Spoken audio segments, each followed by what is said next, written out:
किसान साथियों नमस्कार। इजराइल और इराक युद्ध के खेती पर क्या-क्या प्रभाव है इसका तो आपको जानकारी होगा ही होगा। आज मैं इसके उपाय के बारे में बताऊँगा।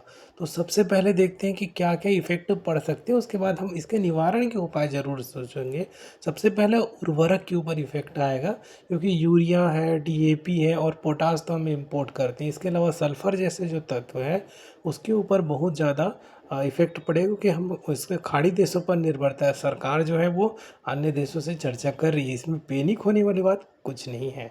इसके अलावा यदि युद्ध जारी रहा तो डीज़ल और पेट्रोल के दाम बढ़ेंगे, तो हम बिना जुताई के तो खेती नहीं कर सकते, तो इस पर भी असर हो सकता है। लेकिन अभी नहीं हुआ है, राहत की बात ये है।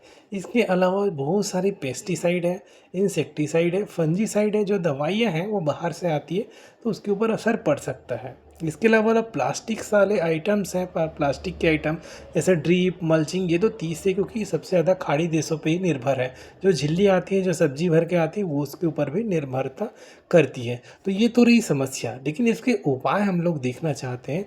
यदि उर्वरक से रिलेटेड हमारे पास क्वेरीज है, समस्या है, तो हमारे पास बहुत सारे जो खाद है, जैसे कि पशुजन्य FIM, वर्मी कंपोस्ट या हरी खाद, सनई, ढेंचा या अन्य पशुजनित जो खाद है, बोन मील्स और एनपी का कंसोडिया है, नाइट्रोजन फिक्सेशन बैक्टीरियास है, और हमारे पास नैनो यूरिया भी है ना भाई। आप टेंशन क्यों लेते हैं, नैनो डीएपी भी है, जो हमारे खुद के देश में प्रोडक्टिविटी होती है। हमारे पास कृषि विज्ञान केंद्र हैं, राज्य के कृषि कॉलेजेस में वैज्ञानिक बैठे हुए ये सब शोध ही कर रहे हैं।